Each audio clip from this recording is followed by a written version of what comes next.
Morning students. Unification of Germany, rise of nationalism in Europe chapter के अंतर्गत class 10th social science. आज हम पढ़ेंगे यूनिफिकेशन ऑफ जर्मनी। जर्मनी जैसा कि हम जानते हैं कि 39 स्टेट्स का एक कॉन्फेडरेशन था। नेपोलियन बोनापार्ट ने जब प्रूशियन रीजन को अपने कंट्रोल में लिया था तो 39 कॉन्फेडरेटिंग यूनिट्स थे। ट्रीटी ऑफ वियना 1815 के दौरान इन 39 स्टेट्स को ही वैसे का वैसा ही बना रहने दिया गया, इसमें कोई भी चेंजेस नहीं की गई थी ट्रीटी ऑफ वियना 1815 के द्वारा।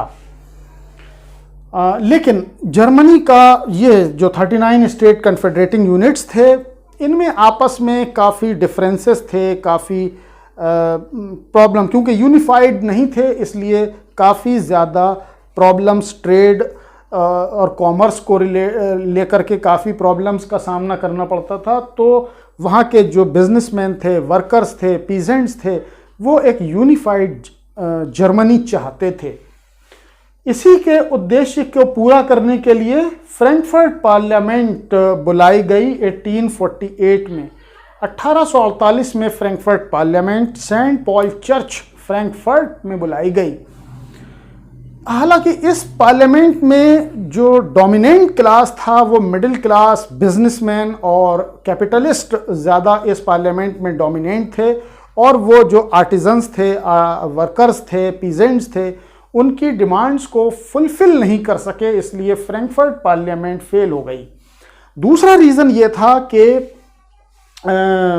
जर्मन किंग विल्हेम IV को वो किंग बनाना चाहते थे कॉन्स्टिट्यूशनल मोनार्की के अंतर्गत, लेकिन विल्हेम IV को ये बात एक्सेप्टेड नहीं थी।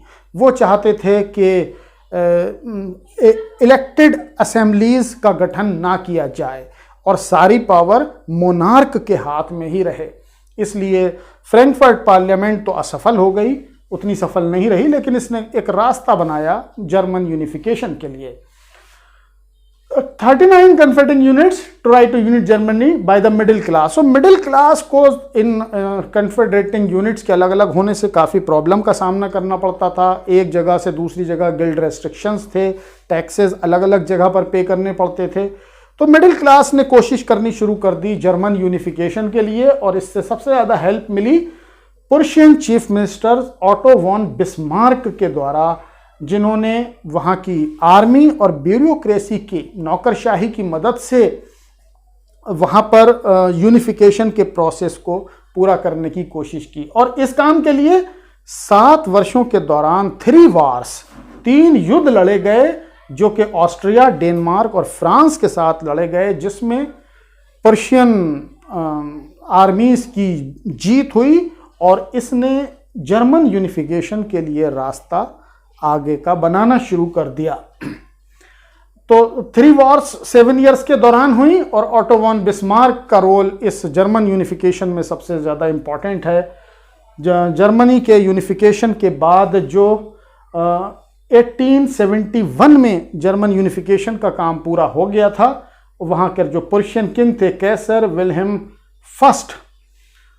I, जिनको विलियम फर्स्ट भी कहा जाता है, उनको जर्मन एम्परर प्रोक्लेम्ड कर दिया गया था 1871 में। इस तरह से 1871 में जर्मन यूनिफिकेशन अपने आप में कंप्लीट हो गया।